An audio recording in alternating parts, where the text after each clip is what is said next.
மாண்புமிகு பேரவைத் தலைவர் அவர்களே, மாண்புமிகு முதலமைச்சர் அவர்கள் இந்த அறிவிப்புகளை வாசிக்கும் பொழுது அவருடைய ஆதங்கம் வெளிப்படுகிறது. பல ஆண்டுகளாக தொடர்ந்து பல்வேறு கோரிக்கைகளை வைத்து சட்டமன்றம் ஒருமனதாக தீர்மானம் நிறைவேற்றிய பின்பும் இந்திய அரசு தமிழக மீனவர்களை மாற்றாந்தாய் மனப்பான்மையோடு பார்ப்பதை அவர் பொறுத்து கொள்ள முடியாமல் அந்த வேதனையிலே இந்த அறிவிப்புகளை அறிவித்திருக்கிறார்.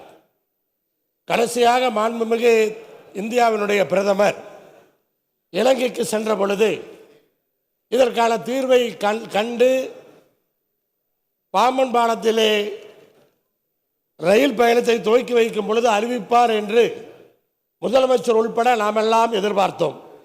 ஆனால் இந்திய அரசு இலங்கைக்கு ஏகப்பட்ட உதவிகளை செய்கிறது, நட்பு பாராட்டுகிறது, மிகப்பெரிய உறவோடு இருக்கிறது.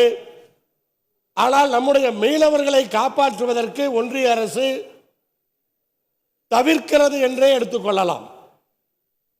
குஜராத் மீனவர்களைப் போல தமிழ்நாட்டு மீனவர்களையும் இந்திய மீனவர்களாக அவர்கள் பாதிக்க வேண்டும். அப்போதுதான் தமிழக மீனவர்களுக்கு ஒரு தீர்வு வரும்.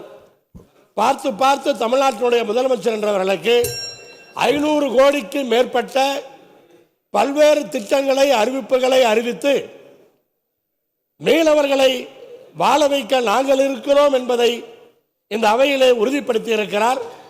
அவர் அறிவித்த அத்தனை அறிவிப்புகளையும் இந்த நேரத்திலே நான் கொங்குநாடு மக்கள் தேசிய கட்சியின் சார்பாக வரவேற்று அமர்கின்றேன்.